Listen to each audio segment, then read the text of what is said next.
Hello दोस्तों, तो आप लोग कैसे हैं। आई होप आप सभी लोग अच्छे होंगे। I am Vicky Jaiswal, nursing officer at AIIMS Gorakhpur. Welcome to my new video. So आज का वीडियो का टॉपिक रहेगा duties and responsibilities of nursing officer at hospitals. देखिए, I am posted in AIIMS Gorakhpur में हूँ, मगर मैं BHU में भी 4th ईयर जब हम लोग इंटर्नशिप करते थे तो पूरा वार्ड संभालते थे। तो हम लोग को एक्सपीरियंस है कि BHU में नर्सिंग ऑफिसर क्या क्या काम करते थे और हम अभी नर्सिंग ऑफिसर एम्स में बनने के बाद क्या काम करना है, क्या काम उतना ही है या कम और ज़्यादा है, बाकी हॉस्पिटल में कैसा रहेगा। सो देखिए, पहले ये बता दूं कि एम्स में या तो इंडिया के सारे हॉस्पिटल से या तो उतना ही काम है या तो एम्स में ज़्यादा काम है। एम्स में काम रहता है, नर्सिंग ऑफिसर को थोड़ा ज़्यादा रिस्पॉन्सिबिलिटी, थोड़ा ज़्यादा ड्यूटीज़ दिया जाता है in comparison to my BHU, my previous experienced one. बताऊँगा क्या क्या डिफरेंट है, ठीक है। सो चलते हैं वीडियो पे। First responsibilities, main responsibility documentation रहता है। आप जो भी करेंगे डॉक्यूमेंट करेंगे, जो भी मेडिकेशन दिए डॉक्यूमेंट, जो भी प्रोसीजर किए डॉक्यूमेंट, सब कुछ डॉक्यूमेंट होता है। मेडिकेशन वैसे देना तो है, मगर कभी कभी मिस हो जाए आपसे, तो फिर भी आप डॉक्यूमेंट किए हैं, इट मीन्स आप दिए हैं। आप दे भी दिए मगर डॉक्यूमेंटेशन नहीं किए हैं तो आप नहीं दिए हैं, आप वहाँ पे आपको थोड़ा लीगल एक्शन हो सकता है। So documentation is the most important responsibilities. आप इसको 1 या 2 दिन में सीख जाएंगे जब आप ज्वाइन करेंगे। So don't worry about it. Medication वही है, IM, IV, ओरल, यही सब देना होता है जो आप as a nursing student practice करते हैं अपने हॉस्पिटल में ड्यूरिंग योर क्लिनिकल ड्यूटी। वही सब है, कोई कॉम्प्लिकेशन नहीं है। डॉक्टर सारा ऑर्डर डाला होता है कि इसको ओरली देना, इसको IM देना, इसको IV देना है, इतना इतना डोज देना है, सब कुछ रहता है, बस उसी को अपने आप को फॉलो करना है। So it's not a big deal.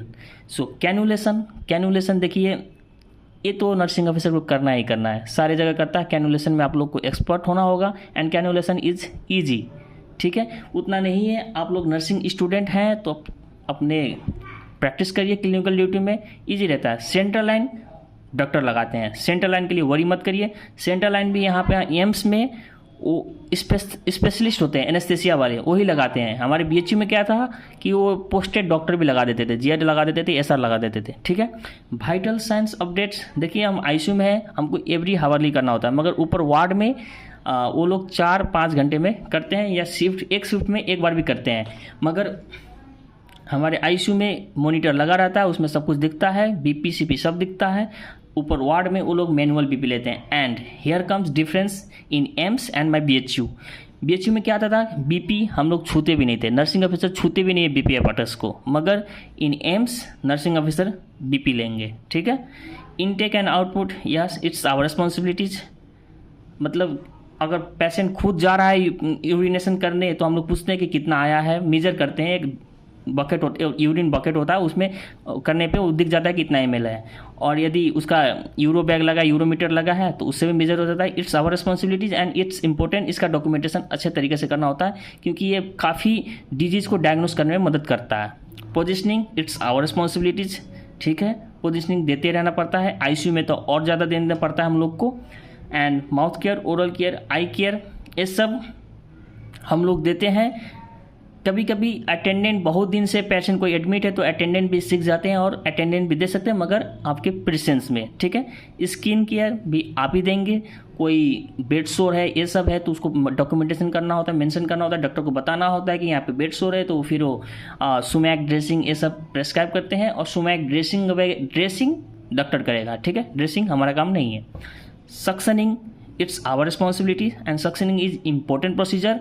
और सक्शनिंग ICU में मस्ट रहता है, मतलब एवरी 2 आवर्ली ऐसे ऐसे वो सब प्रिस्क्राइब मतलब लिखे रहते हैं, तो ऑर्डर रहता है। तो सक्शनिंग एक इम्पोर्टेंट प्रोसीजर और ईजी भी है, और इसमें थोड़ा देखना भी होता है।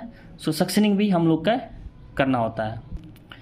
हम लोग का नेक्स्ट ड्यूटीज और responsibilities, O2 by different order marks. देखिए, वो डॉक्टर सीधे लिख देंगे ऑर्डर कि उनको O2 देना है, बाय NRBM देना है, या नेजल प्रोंग देना है, या सिंपल फेस मास्क देना है, इतने लीटर पे देना है, वो सब अपना लिख के ऑर्डर लिख देते हैं डॉक्टर शीट में।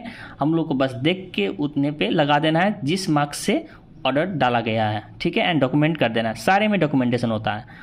RT फीडिंग, आरटी फीडिंग हमारे आईसीयू में 150 ml 3 आवरली, 150 ml 2 आवरली ऐसे चलता है। आरटी फीडिंग भी आपको कराना आना चाहिए। ये मेरे स्टूडेंट लाइफ में सीख लिया था बीएचयू में, ये भी नर्सिंग ऑफिसर का काम है, ठीक है। RBS monitoring and charting in interval of duration is order by doctor. RBS monitoring करना होता है आईसीयू में तो आवरली, किसी किसी का आवरली, किसी किसी का 2 hourly, 6 hourly, TDS plus 3M ऐसे रहता है, ठीक है। सो आरबीएस भी हम लोग का आता है, सुपर ईजी है। स्ट्रिप आता है, मशीन आता है, इट्स ईजी। नाउ इसका डॉक्यूमेंटेशन, सबका डॉक्यूमेंटेशन करना है। Various sample collect, send bill. देखिए इसमें डिफरेंस है बीएचयू और एम्स में। हम लोग बीएचयू में नर्सिंग ऑफिसर सैंपल कलेक्ट को छुएगा भी नहीं, सैंपल से कोई मतलब नहीं हम लोग का।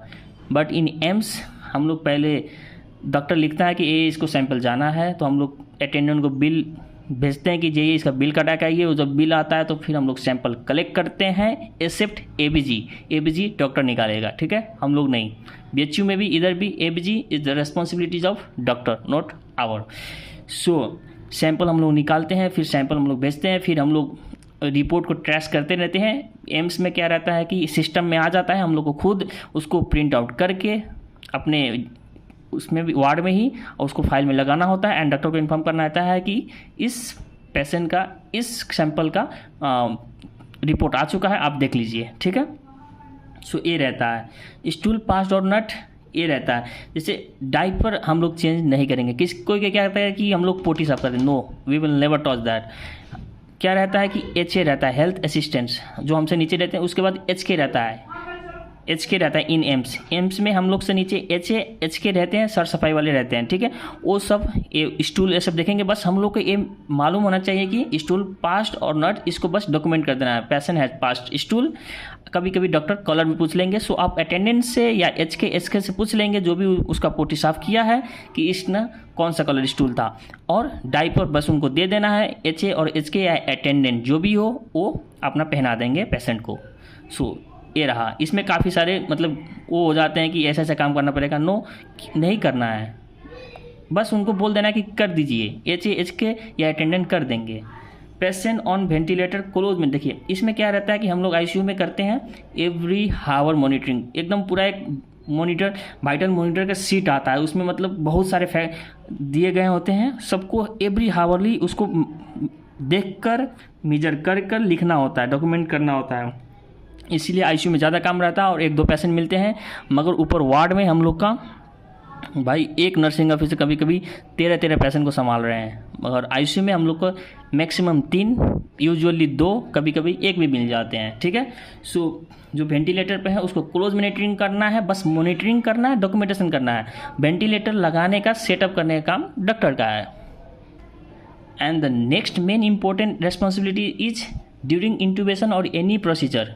सेंट्रल लाइन लगना है, इंट्यूबेशन होना है, कोई भी प्रोसीजर होना है, ड्रेसिंग होना है, यू नर्सिंग डॉक्टर मांगेंगे आपको ये आर्टिकल्स दें, हमको ये आर्टिकल्स दो, वो दो, ये दो and you need to bring and give them, they will do the procedure, but हम लोग को असिस्ट करना होता है बाय गिविंग द आर्टिकल्स, ठीक है। सो इसमें आपको मतलब अच्छे तरीके से करने के लिए आपको अपने वार्ड से अवेयर होना चाहिए कि कौन सी सामान कहाँ रखना है।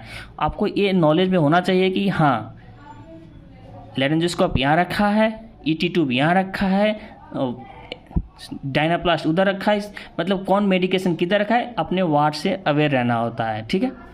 क्योंकि ये सब प्रोसीजर के दौरान डॉक्टर एकदम बोलते हैं फास्ट लाओ, ये लाओ, वो लाओ, फास्ट बोलते हैं, वार्ड से अवेयर रहेंगे, it's super easy, they also cooperate, we will also cooperate, okay. Asking the attendant to arrange the bring medicine not available which are not in government supply। Maximum medicine हमारे ICU में क्या है, किसी भी hospital में India में government में maximum दवाई सप्लाई में आता है, मगर कुछ ऐसे मेडिकेशन रहते हैं जो सप्लाई में नहीं आते हैं। तो doctor will just tell us, doctor order डाल देता है, फिर हम लोग चेक करेंगे कि ये मेडिकेशन हमारे सप्लाई में है या हमको मंगवाना है। यदि सप्लाई में नहीं है तो हम लोग एक मेडिकेशन स्लिप में लिख कर दे देते हैं, अटेंडेंट बाहर जाते हैं, फार्मेसी से लेकर आते हैं and we will take that medication and put in the patient drawer, और जैसा ऑर्डर है उस अनुसार उसको दवा दे देंगे, ठीक है।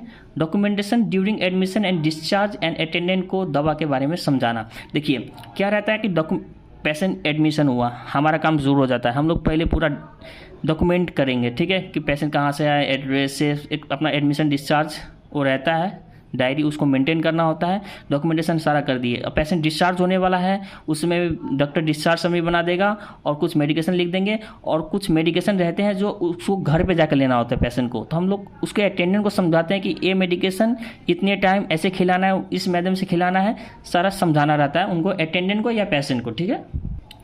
और नेक्स्ट ड्यूटी हम लोग का क्या रहता है कि hand over take and give at the beginning and ending of इस शिफ्ट। हमारा शिफ्ट शुरू होने वाला है, सुबह 8 बजे गए, हम हैंड ओवर लेंगे, नाइट के जो भी स्टाफ है उनसे लेंगे, और हमारा शिफ्ट खत्म होने वाला है तो हम हैंड ओवर दे के जाएंगे। इसमें यार थोड़ा मोटा टाइम खत्म होता है, 15-20 मिनट हैंड ओवर लेने में भी लगते हैं, देने में भी लगते हैं। सो नेक्स्ट ड्यूटी क्या रहता है, if patient serious you need to go, if patient is going for any procedure, example ultrasound, MRI। देखिए पेशेंट का कोई प्रोसीजर है जो हमारे आईसीयू में मैक्सिमम प्रोसीजर बेड साइड हो जाता है, ठीक है, मगर कुछ ऐसे भी हैं जो पेशेंट को वहीं पे लाना पड़ता है, जैसे MRI के लिए, अल्ट्रासाउंड के लिए वहीं लाना पड़ता है। तो हम लोग पेशेंट को स्ट्रेचर पे, व्हील चेयर पे, मतलब पेशेंट की कंडीशन देख के ले जाते हैं, और पेशेंट सीरियस है तो it's compulsory that NO will go with the patient. आप अकेले नहीं जाएंगे, आपके साथ एक JR भी जाएगा और हेल्थ असिस्टेंट भी जाएगा, ठीक है। सो आप भी जाएंगे, JR भी जाएगा, HA भी जाएगा। आपके पास जो भी लाइफ सेविंग मेडिकेशन है, और यदि पेशेंट लोरेजे पंप पे है, सेडेटेड है, तो आपको उस सब मेडिकेशन लेके जाना है कि इन द केस यदि पेशेंट सीरियस हो जा रहा है तो हाँ उसको मेडिकेशन दे सके। ये आपका रिस्पॉन्सिबिलिटी है कि आप कुछ ड्रग्स, कुछ इंजेक्शन लेके जाएंगे साथ में, ठीक है। और फॉलो द डॉक्टर्स ऑर्डर्स, कुछ नहीं करना होता है। नर्सिंग ऑफिसर का मेन काम है कि डॉक्टर जो भी लिखे हैं बस उसको पेशेंट पे इम्प्लीमेंट करना है, जो भी लिखे देना है, जो प्रोसीजर लिखे हैं प्रोसीजर में हेल्प कराना है, जो सैंपल लिखे हैं सैंपल कलेक्ट करना है, जो मेडिकेशन लिखे उनको मेडिकेशन देना है। So follow doctors order and give and take respect, यही रहता है। एम्स में देखिए, BHU में भी देखा हूँ, मगर एम्स में देखता हूँ कि डॉक्टर्स कॉल्स अस NOG यानी कि nursing officer ji, and we calls them doctor ji, doctor also, we sir also, boss also, and they call us NOG। So give and take respect है। ऐसा कोई बात नहीं है कि डॉक्टर लोग इधर उधर, एम्स में सब अच्छा है, मतलब डॉक्टर नर्स का रिलेशन, मगर BHU में थोड़ा सा वो था, मगर यहाँ पे अच्छा है। सो लास्ट में BHU एंड एम्स को कंपेयर करें तो BHU में हमको लगता है कि हाँ वहाँ पे नर्सिंग ऑफिसर का काम थोड़ा कम है, बहुत कम है, मगर एम्स में थोड़ा वो रहता है। BHU में पुराना हॉस्पिटल है, वहाँ पे नर्स स्टाफ रेशियो मेंशन है। यहाँ पे एम्स गोरखपुर अभी नया खुला है, यहाँ पे थोड़ा पेशेंट ज़्यादा मिल रहे हैं, और थोड़ा मतलब जो ड्यूटीज़ है, रिस्पॉन्सिबिलिटीज़ है वो भी ज़्यादा है। जैसे सैंपल भी यहाँ कलेक्ट करना है, BHU में नहीं करना है। यहाँ पे BP हम लोग को लेना है, वहाँ पे नहीं लेना होता था। बहुत सारे ऐसे काम है जो BHU नर्सिंग ऑफिसर कम नहीं करते हैं, जो एम्स में उन लोग करना पड़ता है। सो एम्स में थोड़ा ज़्यादा काम है in comparison to other hospitals of India. So मिलते हैं अगले वीडियो में, सी यू सून। चैनल को सब्सक्राइब करके रख लीजिएगा।